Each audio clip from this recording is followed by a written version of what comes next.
and it was pretty amazing, some of like the adversity and some of the like ways that like these people ended up coming to God were. Like, I mean, for example, I was talking to one young man, and he was telling me about how, you know, his father died, you know, a while back. His mom had cancer, and how that he was so self-conscious of himself because of how his face looked, and he would, you know, have little kids like call him scary, and you know that really just made me think. You know, he, you know, talked about selling drugs at one point. He told me he thought about committing suicide, and I guess what's amazing about that is he managed to find God, and God saved him from going down like a path like that.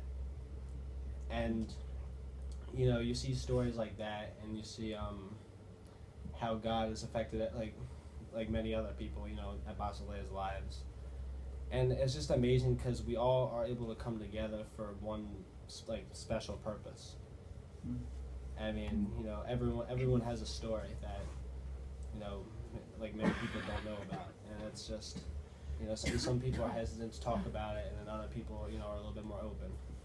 But the bottom line is, you know, everyone deep down has a reason for why they believe in God or why they, you know, choose to follow Jesus, and it's contagious because, you know, you see, you know, one person, you know, he's just like automatically, you know, he's following Jesus for the first time. You know, another person, he's following Jesus for the first time.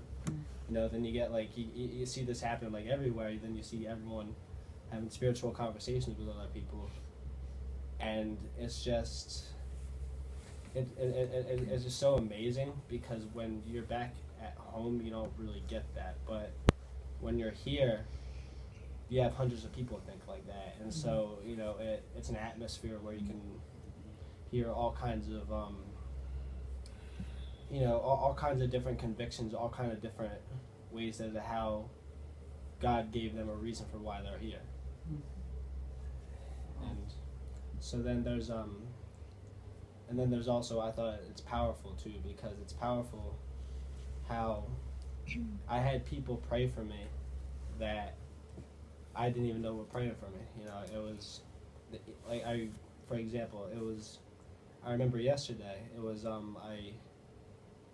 I stood up to pour perfume into that jar because I wanted to like give my life to Jesus, and I didn't know that there are people who were, you know, all along praying for me to stand up, and I saw some of the reactions, and I was just shocked and like astonished by how much I was able to make people, you know, just like how much I was able to like just bring joy to some people.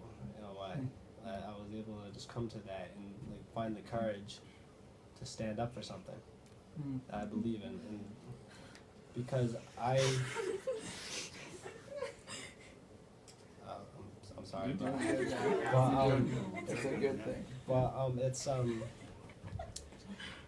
it was just at first I was a little bit, you know, on the fence of saying I follow Jesus because I didn't necessarily understand what that meant at first. I thought following Jesus was, you know, you had to be perfect. You know, you had to like that was a statement I thought was taken very lightly by people, and you know, it's, you know, like, and you know, I come to realize that, you know, no one is worthy of being a follower of Jesus, but He lets you become a follower of Him. I mean, it's like, you know, Jesus is where Daniel is, for example.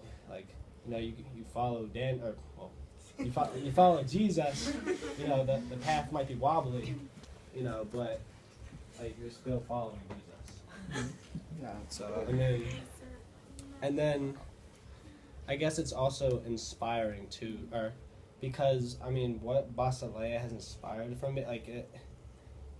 I mean, as much as I love it, like here, it's also really cool that I feel like I also want to leave, so I can go out and, you know, tell other people about that kind of thing. Like maybe tell people about, you know, maybe what my story has been like and how I came to see God more. And it's just, I also, I don't know. I also like, maybe to talk to people about the Bible. Maybe tell people about, just talking to God when they come through like struggles in their lives. And because I've seen just so many people who just don't, they lack a real conviction as to like, and they just kind of drift through life at that point, and it's really sad. Like it's really sad to see, because it's almost as if they're like, hopeless, and that they have nothing going for them when honestly everything they need is right in the Bible, and it's right what Jesus said like over 2,000 years ago. But everything he said was truth, and I was able to see reflections of that throughout different people like I've met through my life. So it would be, I might see it in one area, I might see another area. Like maybe 5 years ago, in the future I might see something. But what's unique is that God is able to like assemble all of that together, like into one. And you see that more and more as you grow up and as you grow into the faith of like Christianity. And it's I guess what's different now than before with me is now I have a different perception on things, because I've seen for myself how Jesus has impacted other people and what he has really done and how he really has saved them. And I've God has given me the great fortune to come across and the privilege to come across such amazing people who have really helped me when I was going through some difficulties. Chris, like he actually introduced me to InterVarsity, and I've talked to him about countless things for hours and hours, and it was we'd be talking about stuff at like 3 o'clock in the morning. No, yeah, like we talk for hours and hours and hours about this kind of stuff, and it's just you see, it's not you start to eventually see too that not a lot of people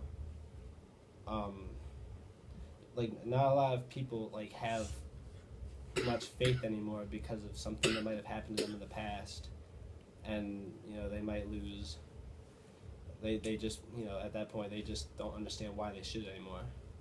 Whereas me, like I see everything that's happened to me, it's a gift, like as a way, it's a gift from God, because every challenge or every obstacle you come across, he helps you to learn from that, and then every success you have, he wants you to use that to praise him, and then to help other people.